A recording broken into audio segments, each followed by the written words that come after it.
Grande do Sul, e mestre em Ciências do Movimento Humano pela mesma universidade. E doutor em Ciências do Desporto pela Faculdade de Motricidade Humana da Universidade Técnica de Lisboa. Suas linhas de investigação envolvem principalmente o treino de força, a cinesiologia aplicada ao treino de força, ao exercício físico e à saúde. Então vamos dar um tempo para o professor Ronei preparar a sua apresentação.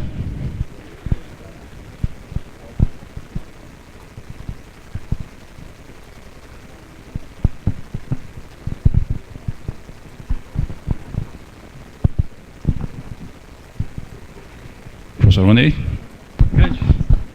Vamos lá, vale ficar. Boa tarde a todos.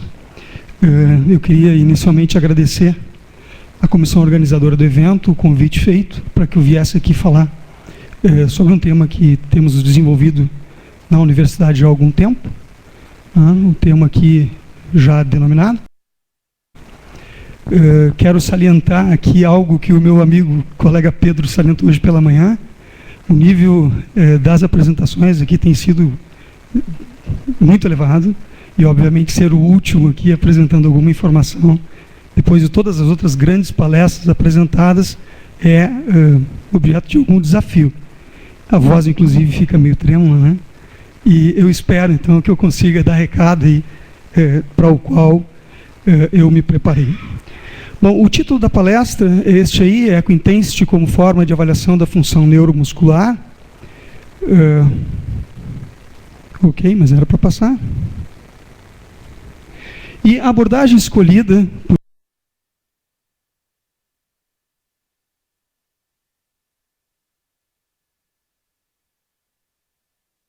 por mim para tratar o tema refere-se ao que é a intensidade. Vou apresentar alguns estudos, né, feitos relativamente a esta variável. Vou discutir também alguns aspectos metodológicos envolvidos na mensuração da ecointensidade, da mesma forma que discuti a diferença entre diferentes gêneros, sexos, né, neste caso, homens e mulheres, bem como também diferença entre jovens e idosos. Também quero discutir alguma coisa relacionada a mensuração desta variável, associada em algumas doenças, né, bem como também em relação ao desempenho funcional lido, digamos assim, associado com esta importante variável que eu quero aqui apresentar.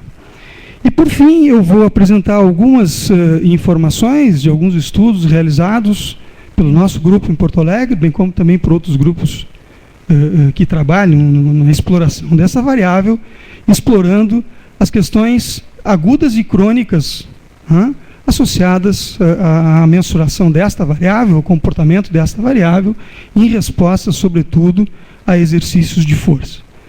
Eu, obviamente, vou falar sobre exercícios de força, porque é sobre eles que eu tenho dedicado já um longo período de investigação, mas é possível também nós fazermos alguma associação desta medida, ecointensidade, com outras solicitações motoras, como corrida, enfim, outras variáveis que levem aí, a um prejuízo, digamos assim, identificado nos músculos exigidos a partir do esforço. Então é nessa lógica que eu quero apresentar, então, aqui as informações relativamente à mensuração dessa variável. Também, como foi dito pela manhã, eu não estou propondo aqui, como Cadore, nenhum treino milagroso que vai salvar ninguém e que vai... Eu apenas estou querendo abordar, né, o tema ecointensidade numa perspectiva mais, eu diria, de cunho metodológico. Então, eu não vou aqui, como o meu colega Cadore, explorar o assunto de tentar reviver ninguém, enfim, mas apenas, a partir da utilização dessa medida, né, tentar enxergar, ler, né, melhor dizendo,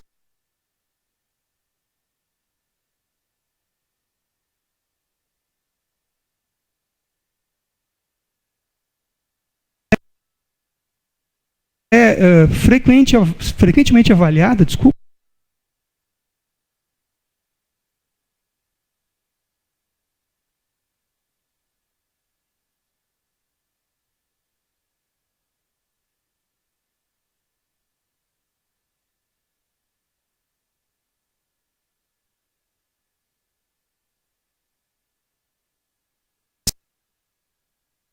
de fadiga realizadas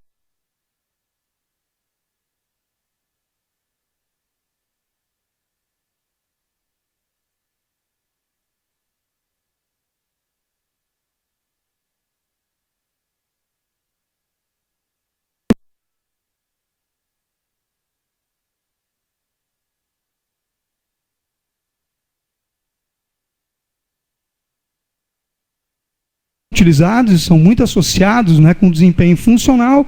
Eu gostaria de chamar a atenção aqui de uma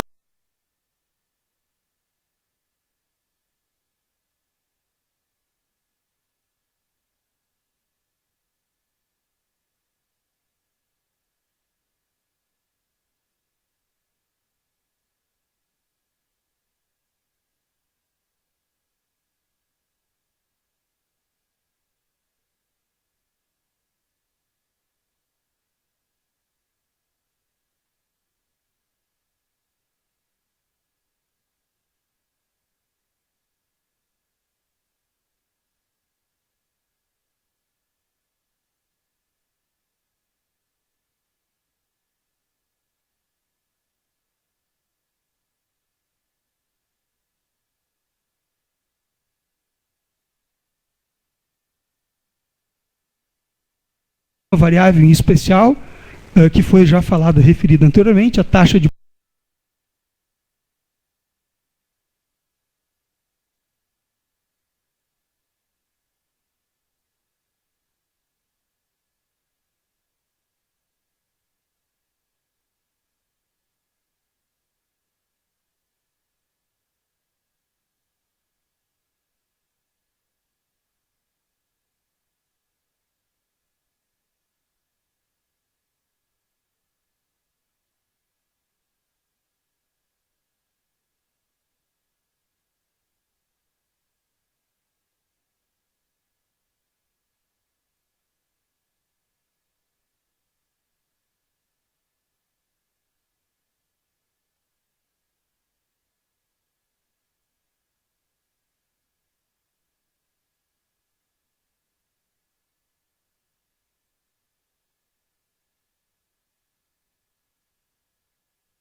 aqui, ou podemos observar, diferentes valores de ecointensidade relativos, né, ao tamanho da área de interesse explorada para o cálculo da ecointensidade. Da mesma forma, os autores, em relação ao reto femoral, também fizeram a mesma coisa, colocaram as caixas em diferentes posições, aqui mais à esquerda, lá mais à direita, o músculo como um todo, um retângulo maior, e também se vê que em todas as condições, valores diferentes de ecointensidade são registrados.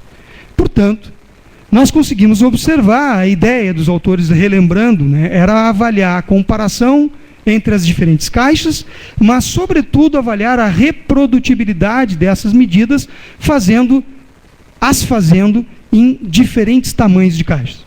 E o que se pode observar é que os maiores coeficientes de reprodutibilidade, avaliados por ICC, exatamente acontecem, né, os maiores valores de ICC acontecem nas caixas maiores, aqui o músculo como um todo, e aqui o maior retângulo. Portanto, temos aqui uma importante questão metodológica envolvida. A área de interesse tem que ser... Opa, já estou indo para a conclusão? Conclusão desse estudo, óbvio, né? A conclusão dos autores é, então, que a ecointensidade é janela dependente. Ponto. E que sugerem, e é óbvio pelos resultados que nós observamos, que a melhor estratégia de cálculo da ecointensidade acontece quando escolhemos a maior área para análise dessa variável. Então fica aqui a sugestão metodológica que fujam do que foi feito em vários artigos na literatura, em que aproximadamente áreas de 1 centímetro ou 2 centímetros quadrados foram utilizadas para a comparação de alterações da ecointensidade. Muito bem. Outra questão a ser explorada, que eu tinha me proposto, Fernandão, quando eu tiver aí, tu me corta o meu microfone para eu parar, eu vou me perder no tempo. Bom, entre a comparação de homens e mulheres, né, esses autores fizeram também, do grupo holandês, né, fez uma comparação muito legal, comparando 5 diferentes músculos, e aqui estão eles apontados: esternocleidos mastoide, flexores de punho, quadríceps, bíceps braquial e tibial anterior, numa faixa etária que variou dos 15 aos 90 anos. Então os autores queriam observar se havia diferença entre músculos e entre sexos. O que nós podemos observar nessa imagem, nessa figura do bíceps braquial e do quadríceps? Primeiro, que há um crescente incremento dos valores de ecointensidade na medida em que vamos envelhecendo, tanto em homens quanto em mulheres. Mas que há um diferente comportamento desses incrementos. O mesmo acontecendo em relação a quadríceps, em relação às mulheres. É óbvio que nós podemos aqui entrar em vários detalhes. Uma das perspectivas dos autores era estabelecer valores normativos para a ecointensidade. Isso é um problema. É o meu sonho de consumo. Se tivesse que falar aqui lá, perspectivas futuras, eu vou falar depois, eu colocaria a necessidade, dá para dizer assim, de nós termos valores normativos para dizer: esse músculo está mal, esse músculo está bem. Mas isso ainda não está bem documentado na literatura, embora esses autores tenham explorado o artigo nesse contexto. Então nós conseguimos observar aqui que apenas o esternocleidomastoideu não apresentou valores diferentes entre homens e mulheres. Embora tenham sido absolutamente diferentes, não houve diferença estatisticamente significante entre os homens e mulheres. No entanto, para todos os outros músculos, tanto do lado esquerdo quanto do lado direito, os valores foram diferentes entre homens e mulheres. Interessantemente, acreditem, bom ou mal, as mulheres apresentam valores mais elevados de ecointensidade, independentemente do músculo. O que sugere que as mulheres, feliz ou infelizmente, têm maiores concentrações de tecido fibroso nesses músculos ou maior concentração de gordura intramuscular também nesses músculos. A conclusão dos autores não poderia ser diferente. Os valores de ecointensidade incrementam progressivamente com a idade em ambos os sexos, o que parece estar associado, infelizmente, ou felizmente, né, a incremento de tecido fibroso e gordura infiltrada. Na perspectiva de comparar não agora homens e mulheres, mas jovens e idosos, para ver se, realmente, será que jovens apresentam menores valores de gordura infiltrada e tecido conectivo nos seus músculos? A ideia desse grupo de autores foi exatamente explorar um artigo relativamente recente. Né? A ideia dos autores era exatamente explorar esta questão nesse estudo. E indo direto para os resultados, né, os valores de ecointensidade no reto femoral e no vasto intermédio foram mais elevados nos idosos do que nos indivíduos jovens. Né?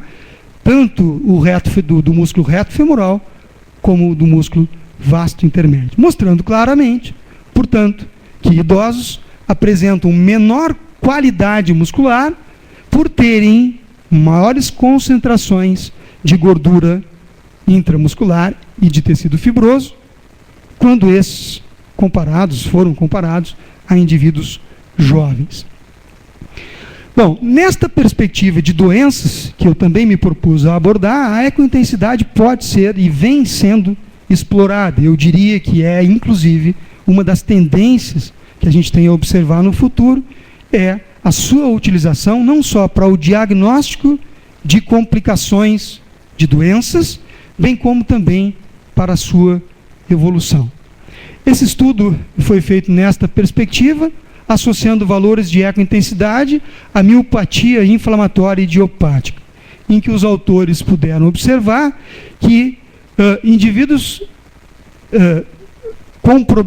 com essa doença, após serem submetidos a 6 meses de tratamento, com fármacos, obviamente, apresentaram uma redução importante da tonalidade de cinza no pós 6 meses de tratamento, mostrando claramente, então, que músculos com esta doença, né, são afetados de forma importante, aumentando a concentração de tecido fibroso e gordura infiltrada, e que isso se altera a partir da utilização de estratégias de intervenção, que podem ser através de exercício ou também a partir de outras técnicas de intervenção, entre as quais medicamentos. Os autores, portanto, concluem que ela é sensível, não é? Para observar as modificações nesta doença, é sensível, melhor dizendo, para observar as modificações induzidas a partir do treinamento realizado. Também nesta perspectiva de doença, a ecointensidade vem sendo explorada. A partir desse estudo que explorou a distrofia muscular de Duchenne, observando aqui claramente um sujeito normal e um sujeito com a doença, os autores perceberam claramente valores muito diferentes de ecogenicidade, de ecointensidade em indivíduos normais comparados aos indivíduos com a doença. Há várias outras doenças que podem seguramente ser exploradas a partir dessa técnica de mensuração. Eu já estou falando em projetos futuros, né, que vem lá mais à frente, mas é ideia, ou tem sido ideia de vários autores que trabalham com esse tema, a utilização desta medida, né, como forma de quantificação do incremento da gravidade, o incremento a progressão, digamos assim, da doença, bem como também do seu controle a partir de estratégias de intervenção. Bom, da mesma forma em que ela é associada à doença, ela tem desfechos funcionais. Ou seja, a ecointensidade, ela, além de nos mostrar um músculo mais ou menos esbranquiçado, nos mostra que isso também nos indica alguma possibilidade, incrementada ou não, de desempenhos em testes funcionais específicos. E o que se tem utilizado na literatura para esta associação são aqueles testes funcionais como o levantar e sentar, sentar-levantar, testes de velocidade de marcha, bem como também medidas de produção de força isométrica, de 1RM, de saltos e também de taxa de produção de força. Então, esse é o motivo pelo qual, lá na fase inicial, eu me reportei a esses testes, porque eles também são importantes e estão fortemente associados há mudanças importantes, significativas apresentadas nesses valores. Da mesma forma, quero discutir a possibilidade de nós enxergarmos mudanças no comportamento cardiovascular a partir de medidas de ecogenicidade de músculos específicos. E depois eu apresento estudos nesta linha. Muito bem. Um estudo que nós desenvolvemos no nosso grupo, não pouco tempo atrás, recentemente publicado no AIDS, foi a associação da ecointensidade com esse tal desempenho funcional. Ou seja, será que eu posso, a partir de valores de ecointensidade de músculos funcionais, dizer se o sujeito está mais desabilitado ou menos desabilitado? Este era o objetivo, ou um dos objetivos do estudo, desenvolvido por um aluno meu de doutorado, que está aqui me assistindo. Se eu disser alguma coisa, por favor, pimba, não é. Muito bem. Idosos, né? Ficou claro ali. Indo direto para os resultados desta associação, percebe-se que a qualidade muscular avaliada por valores de ecointensidade tem uma associação importante com testes funcionais, bem como com testes de força. Nesse caso aqui, uma CVM. Então, houve uma correlação significativa entre essas variáveis, não havendo, para nossa surpresa, com o teste sentar-levantar, o que podemos observar depois em outra população. Se nós formos observar do ponto de vista de produção de força ou de qualidade de produção de força desses indivíduos, percebemos que a ecointensidade do reto femoral, do vasto lateral, do vasto intermédio, do vasto medial, todos os componentes do quadríceps, como também a soma destes, associam-se positivamente com a produção de força ou a taxa de produção de força em diferentes janelas. Aqui de 0 a 500 milissegundos, desculpa, de 0 a 50 milissegundos, aqui de 0 a 100 milissegundos, aqui de 0 a 250 milissegundos e aqui de 0 a 300 milissegundos. Se olharmos aqui para os valores da soma da qualidade, da ecointensity de todas as porções do quadríceps, vamos ver que em praticamente quase todas as janelas, ou pelo menos em 3 delas, encontramos a associação significativa entre essas variáveis. Então, interessantemente, esta variável, ela nos informa sobre a capacidade não só funcional do sujeito, bem como da sua possibilidade de produção de força rapidamente, ou seja, a taxa de produção de força. Como conclusão do estudo, já é mais ou menos óbvio, pelo que eu falei anteriormente, ela é sensível, então, para a avaliação das condições musculares associadas tanto a desempenho funcional, como também desempenho de força e potência de idosas. E nos informa também que o incremento intramuscular, uma vez que esses valores estavam aumentados, eles avaliados por ecointensidade, né, ele parece, então, prejudicar o desempenho funcional e de produção de força dessas mulheres idosas. Né? Então, nos informando, né, de um desempenho ou de um desempenho importante associado às condições usuais, né, que esses sujeitos são, digamos, submetidos durante o seu dia a dia. Não contentes com o que acontecia em mulheres, também fomos explorar essas alterações em homens idosos. Feito esse estudo por um aluno de mestrado, que hoje faz o seu doutoramento na universidade, uma universidade inglesa, mas o Eurico fez um trabalho tentando ver exatamente as mesmas coisas associadas à produção de potência e capacidade funcional, avaliada por ecointensidade no quadríceps femoral em homens idosos. Aqui é a ecointensidade do quadríceps femoral, foi avaliada individualmente e a partir da soma dos 4 músculos que compõem o quadríceps. Aqui temos o reto femoral e aqui temos o vasto intermédio. O que observamos lá? Interessantemente, houve uma associação dos valores de ecointensidade dos músculos individualmente que compõem o quadríceps, bem como da soma das ecointensidades desses músculos, com todos os desfechos de ordem de produção de potência. Ou seja, a extensão, o pico de produção de potência dos extensores do joelho, como a média da produção de potência desses músculos, bem como a mesma coisa avaliada no salto CMJ, e aqui a partir da média de potência, todos esses valores apresentaram uma correlação bastante importante, significativa, com valores de ecointensidade. Ficamos a partir daí. Eu já tinha esquecido que também coloquei esse slide. Da mesma forma, como no estudo anterior, nós buscamos avaliar esta associação com valores de 1RM, pico de torque e taxa de produção de força, para não perdermos a informação, uma vez que foi feito isso com mulheres idosas.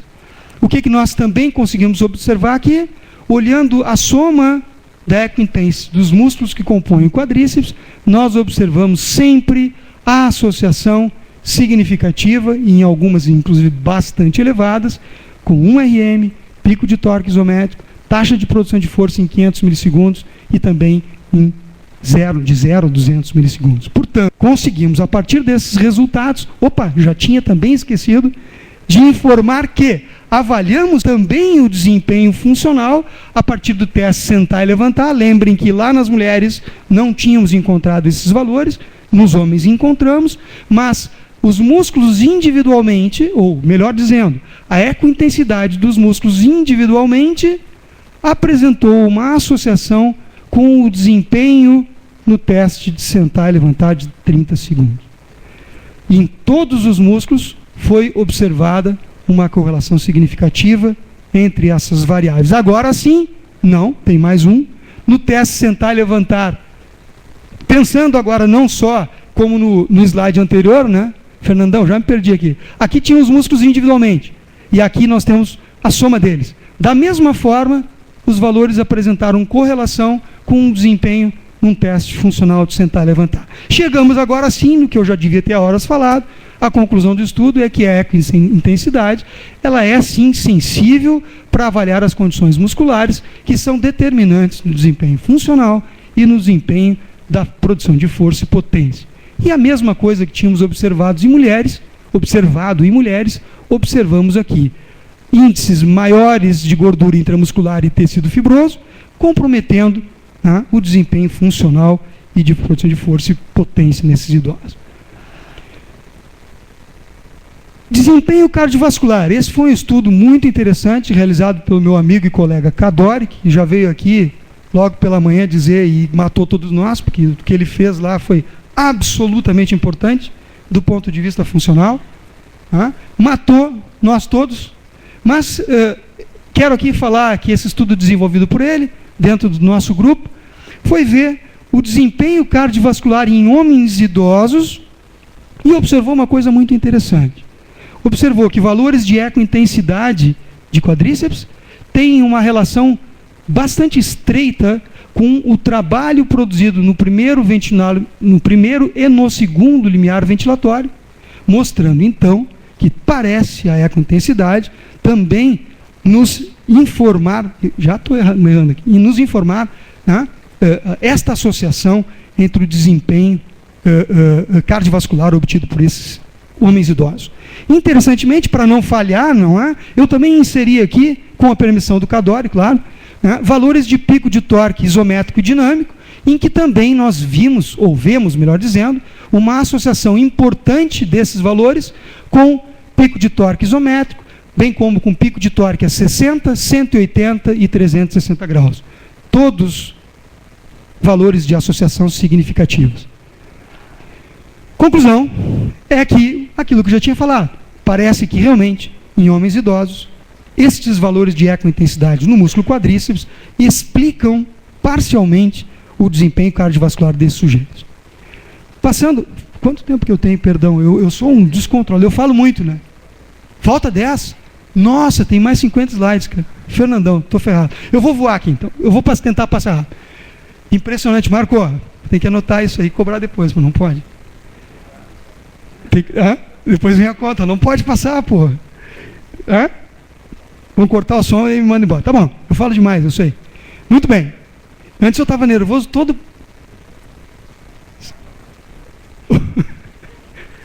É para cortar, professor? Eu não entendi isso, desculpa, sorry. Ok. Thank you. Respostas agudas e crônicas da ecointensidade em exercício de força. Uma outra perspectiva de exploração dos valores de ecointensidade. Então, rapidamente, eu quero aqui descrever alguns estudos que realizamos no grupo, muito interessantes, penso eu. Vou tentar vender o peixe aqui, né? E como é que vai traduzir isso? Vender o peixe, né, Fernando? Mas a utilização da ecointensidade como indicador de dano muscular induzido do exercício, sobretudo de força, adaptações promovidas pelo treino de força, mensuradas pela ecointensidade, bem como a possibilidade de nós enxergarmos essa variável como uma variável de qualidade muscular. O dano muscular induzido por exercício de força, vou passar muito rapidamente por isso, ela nos mostra muito a repercussão que nós vamos ter ou tivemos a partir do que foi feito com os músculos do ponto de vista de agressão pela contração induzida pelo exercício. Então, a ideia é de, quando avaliamos o dano muscular, nós temos uma ideia de como é que é a curva de recuperação do músculo em resposta àquilo que foi feito. Então, é basicamente nesta linha que eu quero, a partir daqui, discutir. Então, a ideia é estabelecer essa curva de recuperação e vermos quando que o músculo está pronto para novamente ser trabalhado.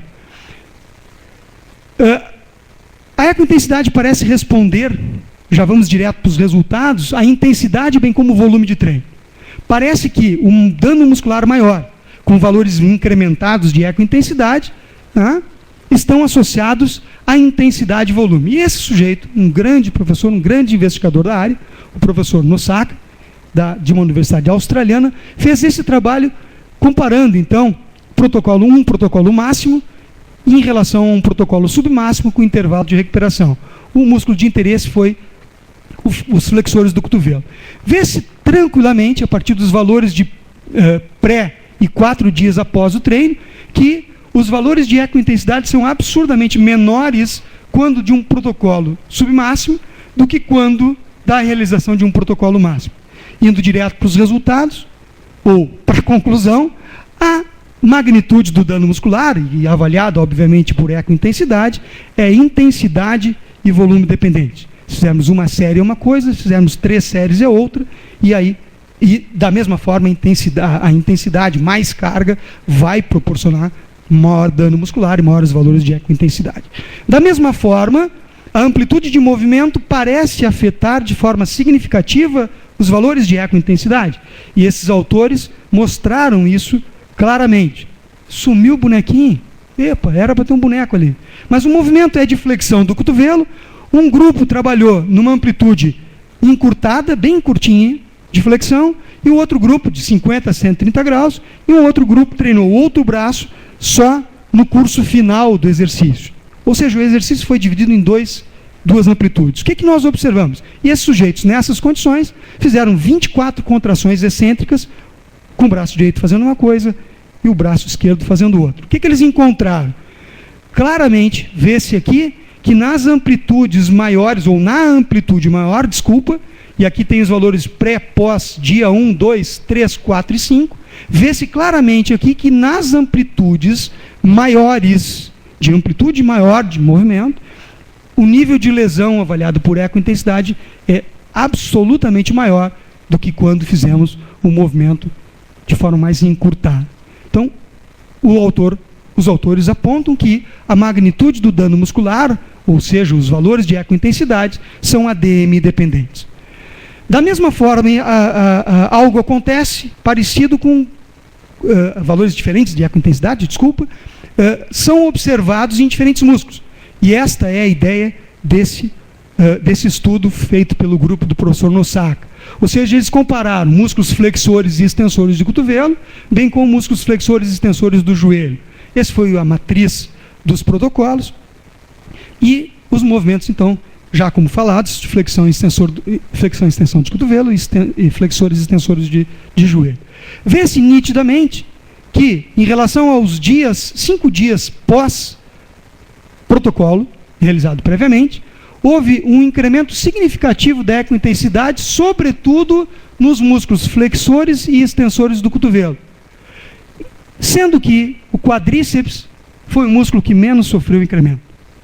Há algumas justificativas dos autores para isso, sobretudo o fato de que estes músculos extensores do joelho são utilizados de uma forma muito mais intensa no nosso dia a dia e que, portanto, são músculos muito mais adaptáveis às agressões induzidas pelo protocolo de treino. Os autores, portanto, estabelecem que a magnitude do dano muscular ou dos valores de ecointensidade é local e músculo dependente. Bom, em relação ainda à curva de recuperação, que é o que a gente está comentando aqui, o nosso grupo fez esse estudo há tempos atrás, publicado no Journal Strain, em que nós comparamos a curva de recuperação de dano muscular induzido por um protocolo de 4 séries de 10 repetições a 80% no 1RM em mulheres acadêmicas da Escola de Educação Física.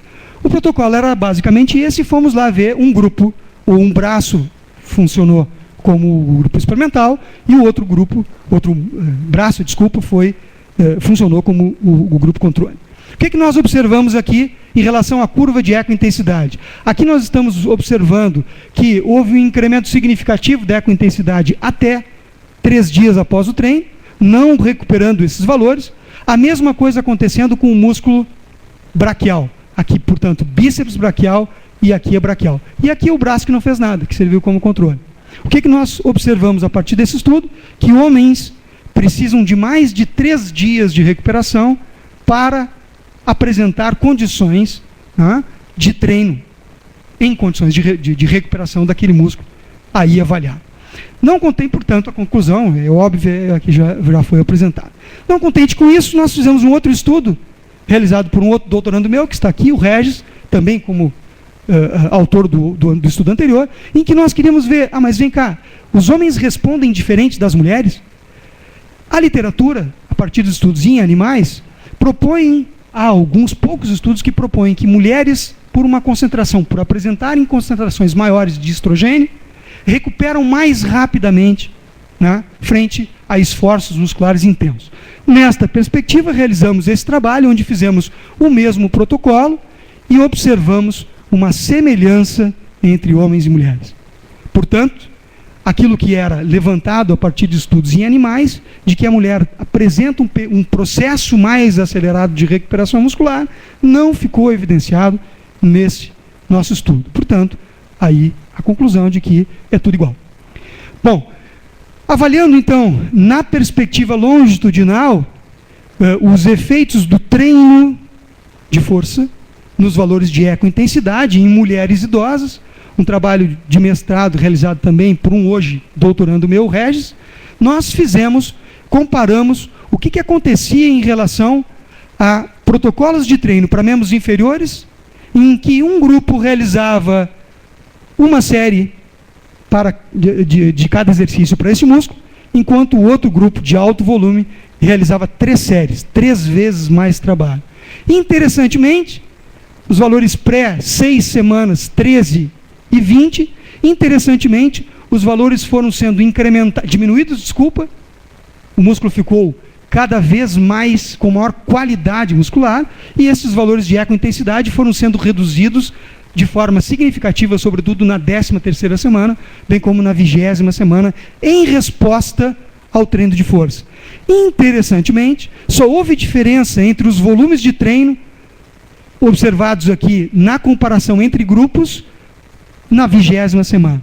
Concluímos a partir daí, então, que volumes tanto pequenos quanto mais elevados de treino para os músculos inferiores apresentam adaptações muito semelhantes até a 13ª semana, e em períodos mais avançados de treino, aí sim parece haver uma diferenciação entre treinar mais e treinar menos. As respostas já foram aí colocadas.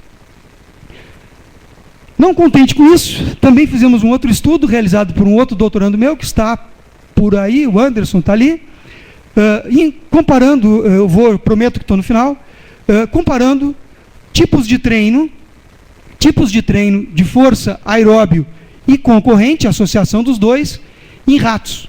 Criamos lá um protocolo numa plataforma de treino, em que nós induzimos ratos a 3 tipos diferenciados de treino.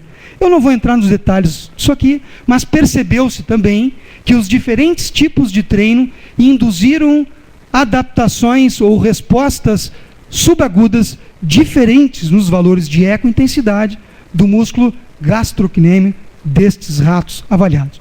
Eu não vou entrar em detalhes, repito, nesse dado, mas só aqui para chamar a atenção que realmente há uma alteração os valores de ecointensidade, também de animais, fazendo coisas diferentes, ou utilizando estratégias diferentes de intervenção. Finalizando, agora sim, o Fernandão já está aqui vermelho para mim, algumas questões futuras de investigação relacionadas a este aspecto. Primeiro, a exploração de diferentes músculos, além dos que a gente vem fazendo, a gente vem avaliando. Temos um estudo já realizado com o músculo peitoral maior, comparando séries de baixo volume com de alto volume. Não apresentei os dados, porque esse estudo não foi ainda publicado. Temos a ideia de também partir para a avaliação de músculos como tibial anterior e tríceps braquial. Este aqui, sobretudo, na musculatura de indivíduos idosos, porque este músculo parece ter uma adaptação negativa, muito negativa, com o processo de envelhecimento, e os valores de ecointensidade parecem ser sensíveis para isso. Vamos explorar esta perspectiva aí.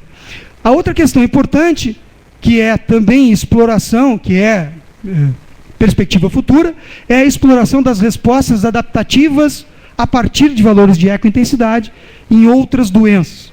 Neste momento, a gente está dando andamento a um estudo com indivíduos idosos, não temos dados disso ainda, e também vamos avançar para um estudo com indivíduos com diabetes. E uma outra perspectiva, aí sim, finalizando, metodológica, é buscarmos outras estratégias de mensuração da ecointensidade.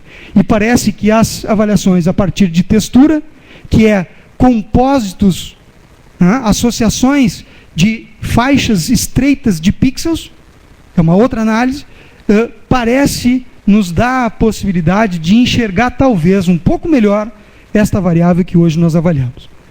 Eu queria, agora mesmo, finalizando, o Felipe já brigou comigo também, eu queria agradecer aos integrantes do meu grupo de pesquisa, estão quase todos aí, como eu havia prometido para ti, Marco, e para o Felipe, organizadores do evento. Quero dizer que estão todos aqui, sem eles não seria possível fazer nada, absolutamente nada, do que eu tenho insistentemente buscado, estudado e pensado nos últimos tempos. Agradeço a todos vocês a dedicação, companhia e rigidez em relação às coisas que a gente faz. E também tenho que agradecer, obviamente, aqui, algumas instituições que suportam muitas vezes as nossas pesquisas, entre as quais a CAPES e o CNPq. Obrigado.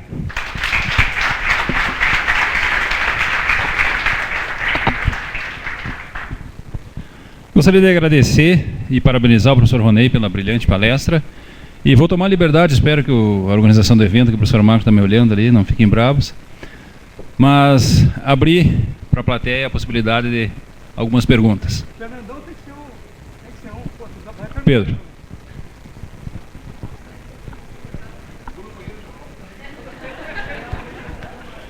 Ronei, obrigado pela apresentação.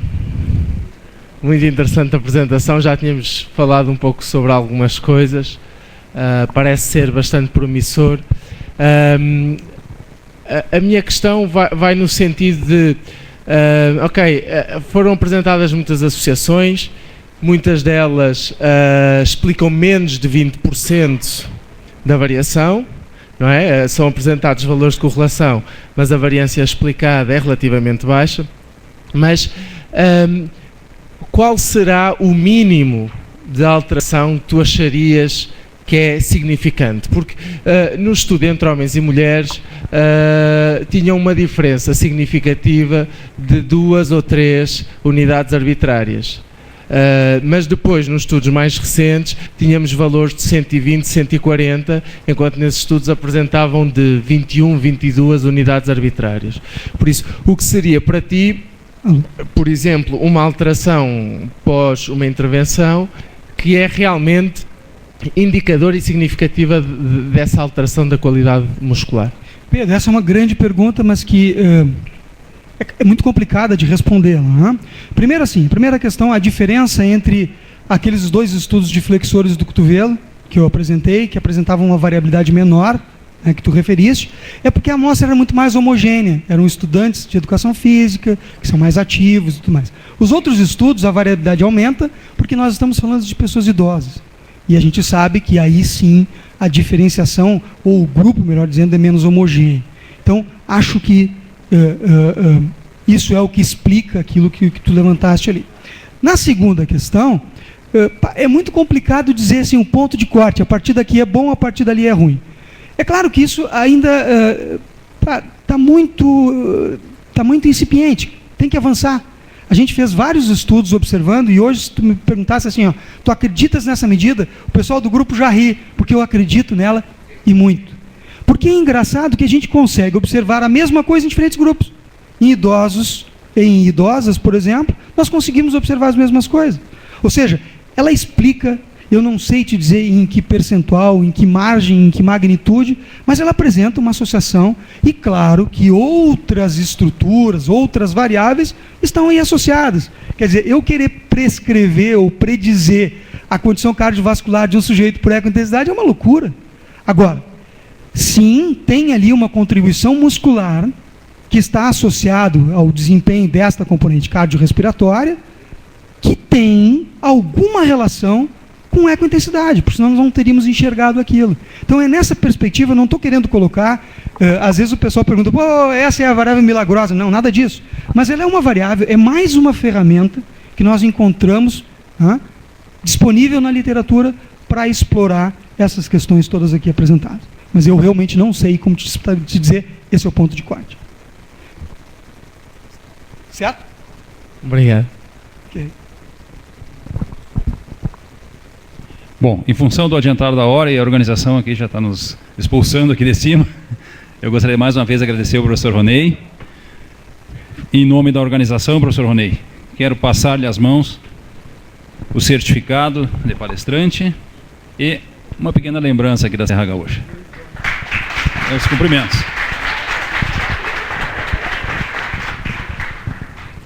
Então tá, agora nós teremos a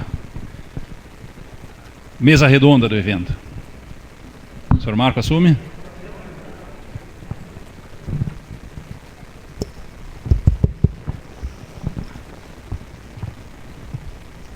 Bom, boa noite a todos. Good evening. I would like to